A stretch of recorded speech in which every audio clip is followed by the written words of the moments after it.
Welcome everyone, this is DerekJ Speaks, and today we are talking about AEW Dynamite from December 14th, 2022, the 2022 edition of Winter is Coming, the big newly annual December event for AEW Dynamite. This year, highlighted by the big main event for the AEW World Championship, MJF defending the championship against Absolute Ricky Starks, the man who won the title eliminator tournament and also won a battle royal the previous week to challenge MJF for not only his championship but also his Dynamite Diamond ring. So both of those possessions of MJF were on the line in this match in what turned out to be a pretty damn good main event in front of a very hot crowd in Arlington, Texas. They were on fire for everything in this match, and this was a very good main event. Not the greatest match in the world, but I thought it was a very good main event, and it was one of the better matches I have seen Ricky Starks in. We know how great MJF is. We've seen him go out there and perform in these big high-stakes matches like this. Ricky Starks, big coming out party for him, and it was very refreshing to see a big main event match on a show like this between two guys who you don't typically see in a world championship match like this. MJF and Ricky Starks, two of the younger guys, and MJF, two basically originals in AEW. MJF more so than Ricky Starks, but they're not guys who have been around for years and years, who have been in WWE or anything like that. Two fresh faces in the main event of this show, and I thought that was very refreshing. And they went out there and had a damn good match. One of the craziest spots of the match was a little bit in the middle of the match after Ricky was selling a whole bunch of different injuries in the match, his ribs, his arm, MJF just being an absolute prick throughout the entire match. He lifts up Ricky Starks and delivers a powerbomb backbreaker. He just powerbombs Ricky right onto his knee. Looked sick. But both men, they start to fight some more. MJF starts slapping Ricky Starks in the face, and then Ricky returns in kind, starts slapping him back. The two get in a little slap fest, and that turns into a slugfest. So they just start throwing hammers at one another, just a bunch of punches. MJF with a thumb to the eye, Ricky Starks with a big boot. MJF comes back with a rolling forearm, and then Ricky Starks comes back at him with a spear. And both men are down. Ricky crawls over, gets one arm for the cover, only gets a 2 count, but MJF immediately transitions it, grabs Ricky's arm, and turns it into the salt of the earth submission hold. He has it locked in. Ricky's trying to fight out of it, and MJF manages to extend Ricky's arm and is pulling his arm even further back in just a completely uncomfortable position. He starts to pull on Ricky's leg and is pulling that back, but Ricky manages to get his free leg to extend out and reach the rope to break the hold. And so they fight a little bit more. Ricky Starks gets MJF up in position, going for the Rochambeau, but MJF slips out of it. He goes over to the referee and hides behind his back, and then either he shoved him out of the way or Ricky Starks pushed him out of the way, but the referee ended up having his back turned. MJF, swift kick to the dick, kick right to the balls of Ricky Starks. Down goes Ricky, and MJF rolls him up and gets the 1-2-3 and retains the AEW World Championship as well as his Dynamite Diamond ring. MJF, in his first title defense as AEW World Champion, is successful by shady means, and get used to that, because I suspect MJF is going to hold on to that championship for a very long time, and I suspect many of his matches are going to end in very similar controversial fashion, with low blows and shots to the face with the ring and the title belt and other cheating shenanigans in the future, especially in his future match with a new challenger who appeared at the end of the show as MJF was leaving and going back to the locker rooms. Out comes Bryan Danielson. We hear his theme music. We didn't see him on the show last week because they were saying that he was at Regal's side after MJF laid out William Regal the previous week with the diamond ring or the brass knucks to the back of Regal's neck to write Regal off of TV so he can go back to WWE to be with his son and his best buddy Triple H. But didn't get Bryan Danielson on the show last week, but he appeared here and he immediately went right after MJF. He chased him all around ringside and ran him out through the crowd up on the concourse level. And back in the ring, Bryan Danielson helped up Ricky Starks, raised his arm, and basically gave him the endorsement, which I thought was good. You know, clearly they are going in the direction of Bryan Danielson as the next challenger for MJF in the championship, but it's good that they still put a little bit of that focus and shine back onto Ricky Starks, who, like I said, had one of the best performances of his life. We all knew Ricky Starks was not going to win. Many people probably wanted him to, but this was not Ricky's time. This was not Ricky's night. Maybe fast forward a few months from now, maybe a year from now, if MJF is still the champion, maybe Ricky Starks will be in a position where you can make that argument that he is the right man to beat MJF. Right now, in MJF's very first title defense, it was not the right time. It was the right outcome, and I thought, even still, Ricky Starks got a very big victory in that he went out there, performed against MJF in the main event of this big show for the World Championship, and he delivered. He delivered the previous week on the microphone, toe-to-toe with MJF, and this week he performed at, pardon the pun, an elite level with MJF in a big spotlight where it counted. So, good stuff all around, and like I said, I suspect we are going to be getting Bryan Danielson challenging MJF for the championship and to avenge his fallen hero, William Regal, and we'll probably get that match and start building up towards the AEW Revolution pay-per-view next March in San Francisco. It's a long ways away. They could always do the match before and then maybe come back and do a rematch, but I'm pretty sure we're getting that match at the Revolution pay-per-view. Elsewhere on this show, talked about the main event. How about we how about we rewind and go all the way back to the beginning of the show? The show opened with match 5 of the Trios Tag Team Championship Series, the best of 7 series, that is. This was match number 4 with the Elite taking on Death Triangle. If you saw the first 3 matches, then there was nothing overly different about this one. They tried to throw a little curveball in there with Nick Jackson favoring a injured ankle. It looked like he injured his ankle after a big dive early on in the match, and he got taken out, and he was not seen for the remaining minutes of the match. So it was Kenny and Matt fighting from underneath. Eventually, though, we did get Nick coming back out and got the hot tag in.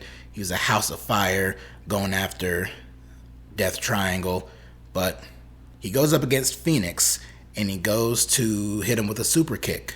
But then Phoenix catches his foot and is holding him in place. The referee has his back turned because the referees in this company are awful. So the referee has his back turned.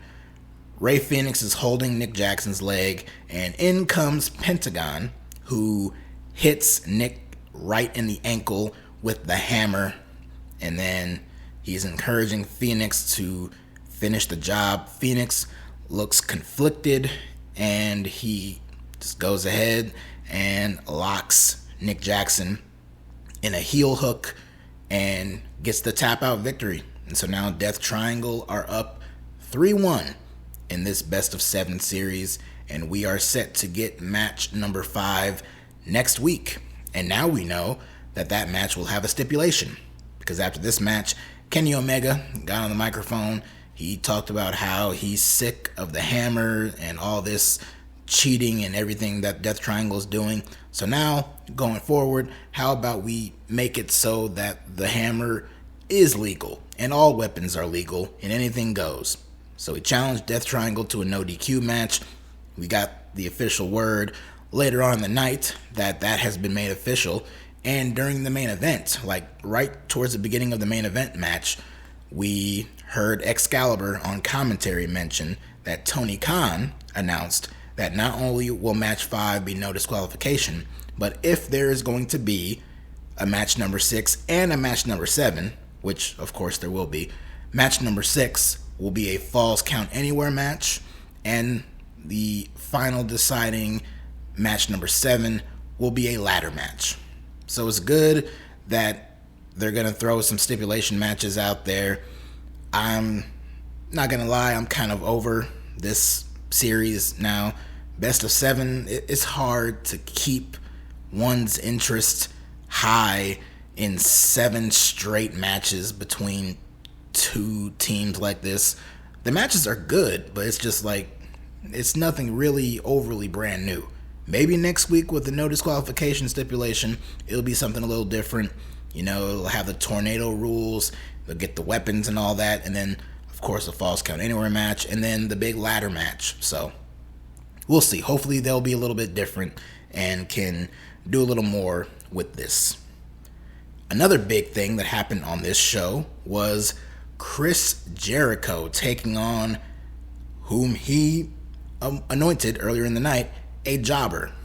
We had a backstage interview with Chris Jericho and the Jericho Appreciation Society coming off of Jericho's tap-out loss to Claudio Swing at the Ring of Honor Final Battle pay-per-view this past Saturday.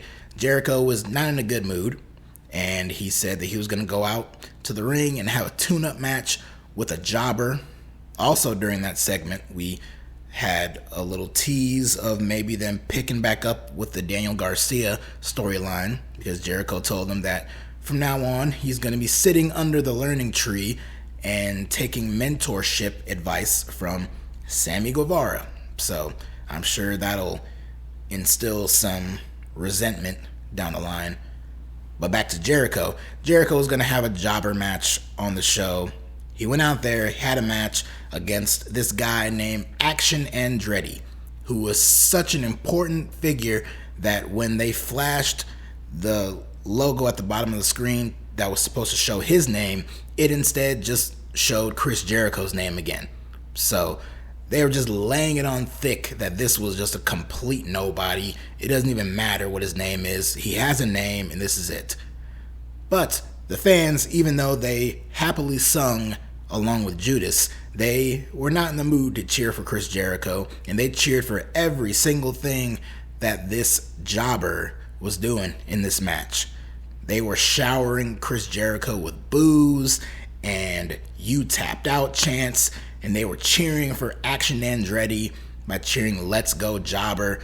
He had a few hope spots in there, but Chris Jericho was pretty much dominating the match, and this was gearing up to be another squash match coming off of the squash match that preceded this one, which was the House of Black just completely decimating the Factory and QT Marshall. It was just one black mass kick to QT Marshall, and that was it, and they gave the House of Black a big victory.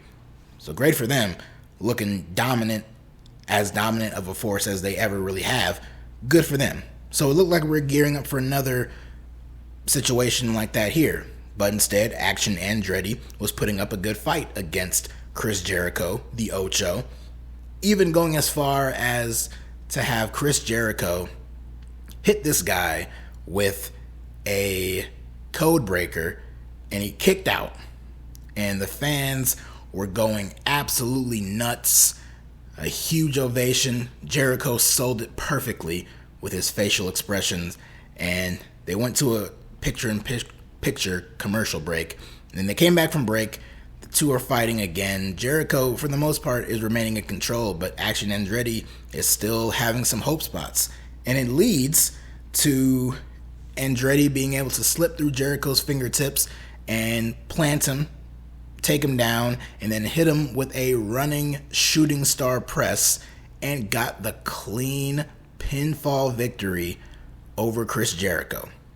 It was kind of a flash pin, but it wasn't like a quick roll up. It wasn't a shock thing like that. He hit a big move and he got the 1-2-3 over Chris Jericho. Multi-time world champion, multi-time champion along all these companies, over 30 years in the business, and he loses clean to this unknown kid named Action Andretti, who Tony Khan later on posted on Twitter that he's all elite after this big victory. And then a little bit later on, after a commercial break, they cut backstage and they showed Chris Jericho just incredulous. He was throwing stuff around. He was pissed off, and I thought that was funny. So I'm not sure what story they're going in with Chris Jericho. He said that he wants a rematch with Claudio for the ROH World Championship, so we'll see what direction they go in. But I thought on this night, this was fun. The fans were having a blast. They were having a ball reacting to this match the way that they were and getting behind this kid. And Jericho, for his part in this match, he just played his role perfectly. And this just came off very well. And it was a very fun segment and very fun match on this show.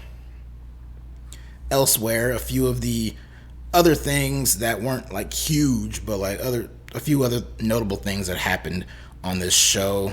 We had a segment with the Acclaimed getting attacked by Jay Lethal and Jeff Jarrett, Satnam Singh, and Sanjay Dutt, ending with Jarrett hitting Max Caster in the head with his guitar and telling him to scissor this, slapnuts. So, not overly excited about the prospect of Jeff Jarrett challenging for a championship in this company, but it is what it is. We had Brian Cage taking on Jungle Boy in a pretty good little match. Jungle Boy got the big win, and afterwards he called out Big Bill, W. Morrissey, of course, a member of the firm, and the leader of the firm, Stokely Hathaway, was the one to come out first, was cutting a promo, running down Jungle Boy on the mic. When out came Lee Johnson, and then eventually Big Bill came out there. It was a double team attack. Big Bill chokeslammed Jungle Boy. And then we hear the theme music of Hook, who we have not seen on Dynamite in what feels like forever. But Hook comes out and the heels retreat. Hook helps up Jungle Boy, and the two stand side by side as newly formed allies, apparently. And I already saw a few tweets. It wasn't too many. It was like 2 or 3. But I already saw the name Jungle Hook making its rounds. So we'll see if that's what they go with. We've had Hookhausen and stuff like that. So we'll see if that catches on at some point. We had a match with Ruby Soho and Ty Mello. Of course, there's history between these two after Ty broke Ruby's nose back at All Out. And so Ruby was out for revenge in this match. It wasn't really that great of a match, but for what it was all right. And Ruby got the win. After the match, she got laid out by Anna Jay, so there's still some unfinished business there. And we had a backstage promo. We had a few backstage promos. There was one with Jon Moxley and the other members of the Blackpool Combat Club, Claudio Castagnoli and Wheeler Yuta. Moxley is set to face Sammy Guevara this upcoming week on Rampage because this Jericho Appreciation Society versus Blackpool Combat Club stuff just will not end. It won't end for whatever reason. So we're getting a match between the two of them on Rampage this week.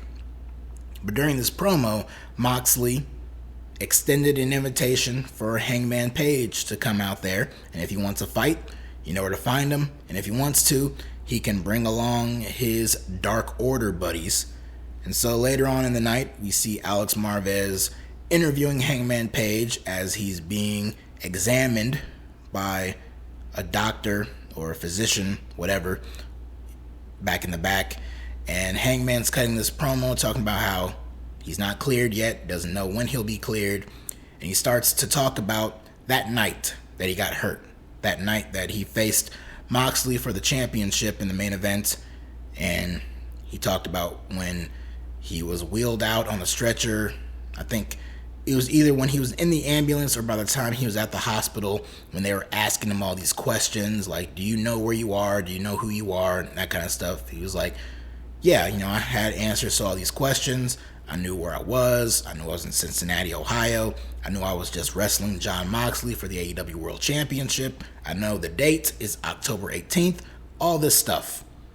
And then someone mentioned to him his son was there. And he mentioned to him, you have a cute little son here. What's his name? And Hangman Page said that in that moment, he could not remember his son's name. And it took him about an hour to remember his own son's name. And he stared into the camera and he said, Moxley, if you are going to take me back to hell, I am ready for it. And this time you're coming with me. Basically something along those lines. Not verbatim, but something along those lines. And I thought this was a very good promo. There was no crowd reaction in the background, so it was just only Hangman's words, which I thought worked out for the better here.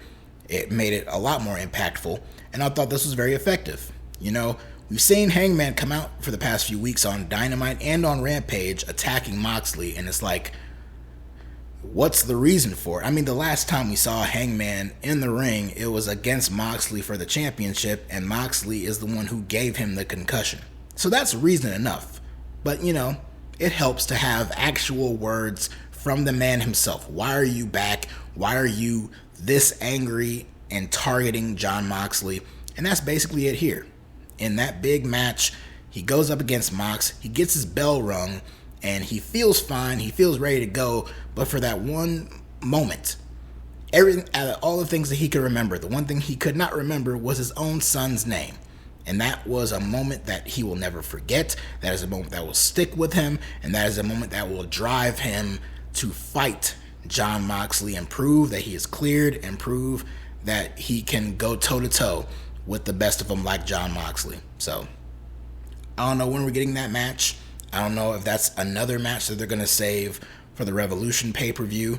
I have given up on predicting when Jon Moxley's going to take his vacation. I'm thinking it's never going to happen. So, yeah, let's just put that off to the side. But, good stuff there. And if there were anything else that happened on the show, I'm not really remembering it right at this moment. It must not have been that important. So I'm just going to take that up to say that was the show. And as a show, as winter is coming shows go, this was one of the better ones. I thought last year's show was good, and I thought the year before that show was pretty good. Both of those had very memorable moments and matches. This year, they were kind of putting that honor on the Andretti kid getting the big shock pin on Chris Jericho. So I guess that's this year's big shocking moment. But overall, I thought it was a very good show. Opened strong with a good opener and a very good main event, and pushed a few stories along as we move into the new year and we leave 2022 in the rear view and we move into 2023 with more big AEW Dynamite shows on the horizon, and of course the next big pay-per-view next March with Revolution. So that's it for me in what is quite possibly my last Dynamite review of 2022. So I thank you all for joining me. I thank you all for listening and tuning in. Stay tuned to the channel. I should be coming out with a few more videos soon before this year ends, including a top 15 list of my favorite WWE and AEW/ROH matches of 2022. So stay tuned for that. Thank you all for listening, and have a good night.